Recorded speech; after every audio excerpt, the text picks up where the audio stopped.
Assalamualaikum warahmatullahi wabarakatuh anak-anak. Selamat pagi. Semoga kita semua diberi kesehatan. Nah, sekarang pelajaran bahasa Indonesia di jam pertama. Jangan lupa membaca doa terlebih dahulu. Membaca doa boleh dipimpin oleh ketua kelompok ya. Setelah beres membaca doanya, kita masuk ke materi bab 2.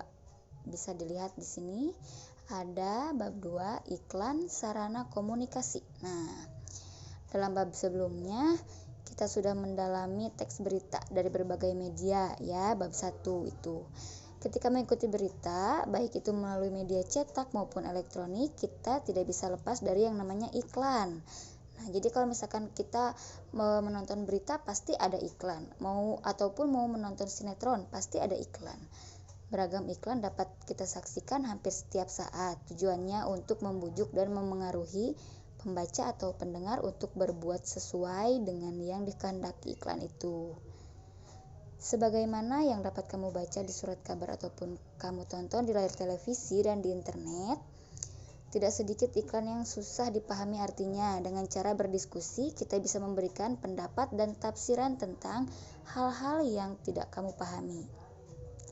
Nah, di sini ada di halaman 35. Iklan merupakan salah satu bagian dari industri perdagangan. Dalam hal ini, perusahaan-perusahaan ataupun perorangan menawarkan barang atau jasa yang memilikinya melalui iklan. Secara umum, iklan dapat diartikan sebagai pemberitahuan yang bertujuan mendorong atau membujuk khalayak ramai ya. Dengan iklan tersebut, kamu sebagai anggota masyarakat terbujuk untuk membeli barang atau jasa yang diberitahukan itu. Jadi kalau kalian sedang menonton televisi, nanti ada iklan dan kalian tertarik, pasti kalian akan mencari produk-produk yang kalian ingin beli, pasti ya. Nah, di sini ada A, menentukan unsur-unsur iklan, slogan, dan poster.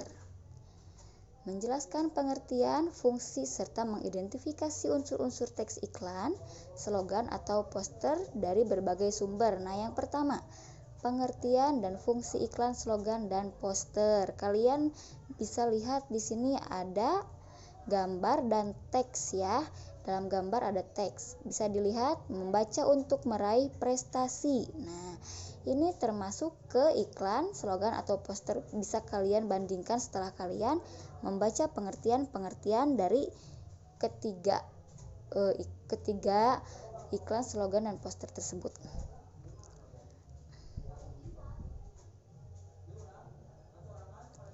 Nah, bisa dilanjut. Di sini ada iklan tidak hanya merupakan bagian dari industri berskala besar dewasa ini, iklan merupakan sarana yang banyak digunakan untuk kepentingan-kepentingan di bawah ini. A. Bagi perusahaan bisnis komersial untuk menjual barang dan jasa. Tidak sedikit ya, di televisi mau di internet ataupun di internet, YouTube, banyak pokoknya. B. Bagi dunia perkantoran untuk mendapatkan karyawan. C. Bagi pemerintah untuk menyebarkan informasi dan memberikan layanan kepada masyarakat. Yang D. Bagi orang perorangan untuk membeli dan menjual barang-barang pribadi. Kalau misalkan barang-barang pribadi seperti kita jual beli online, kita membuka usaha jual beli baju misalkan. Nah, itu orang perorangan ya. Di sini ada daftar tentang fungsi iklan, semakin hari semakin banyak. Bertambah hari, bertambah luas jaringannya. Hal itu seiring dengan kemajuan teknologi komunikasi dan keperluan hidup warga masyarakat itu sendiri. Namun, dari sekian fungsinya itu, iklan memiliki kesamaan umum, yakni sebagai kebutuhan untuk mengkomunikasikan pesan, baik yang bersifat komersial, sosial, maupun pribadi. Nah, kita langsung saja ke pengertian slogan. Yang A, slogan adalah perkataan atau kalimat pendek yang dipakai sebagai dasar tuntutan pegangan hidup. Nah, di sini prinsip utama dari suatu usaha, organisasi, dan sebagainya. Slogan sering pula disebut moto atau semboyan. Slogan lebih mengutamakan kepadatan makna dan kehematan kata. Jadi slogan itu simpel tapi bermakna ya. Contoh, di sini ada contohnya, berdiri sama tinggi, duduk sama rendah. Nah, pengertiannya slogan tentang perlunya mengutamakan kesetaraan antar sesama. Contoh selanjutnya, bersatu kita teguh, bercerai kita runtuh. Slogan tentang perlunya persatuan dan kesatuan. Tiada hari tanpa prestasi. Slogan tentang pentingnya mengukir prestasi setiap hari. Jadi kalian belajar itu perlu ya. Yang kedua B, poster adalah plakat, kata-kata dan gambar yang dipajang di tempat-tempat umum. Poster hampir sama dengan iklan, yakni pemberitahuan suatu ide, hal baru atau hal penting kepada halayak. Poster mengandalkan perpaduan gambar dan kata-kata. Poster lazimnya dipasang di tempat-tempat umum, seperti di pinggir jalan. Suka ada kan poster-poster? Poster hampir sama dengan iklan ataupun slogan dalam hal bahasanya. Poster menggunakan kata-kata singkat, jelas, menarik, dan lengkap. Di sini ada contoh, bisa dilihat gambarnya. Jadilah pelopor keselamatan berlalu lintas dan budayakan keselamatan sebagai kebutuhan. Tampak pada contoh itu bahwa dalam hal bentuk, poster tidak jauh berbeda dengan iklan. Jadi hampir sama ya, poster, slogan, dan iklan itu hampir sama isinya, tapi beda-beda mengandung pesan kepada halayak. Namun poster lebih tertuju pada tempat pemasangannya di ruang-ruang terbuka, seperti di pinggir jalan, poster yang besar. Nah itu, misalnya dinding di aula, tembok-tembok pasar, dan tempat-tempat umum lainnya. Sudah paham tentang pengertian iklan, poster, dan slogan? Kalau iklan sebagai teks yang mendorong, membujuk halayak agar tertarik pada barang dan jasa yang ditawarkan. Jadi iklan itu lebih menawarkan barang-barang dan jasa. Bisa ditemui di internet, di televisi kalau iklan.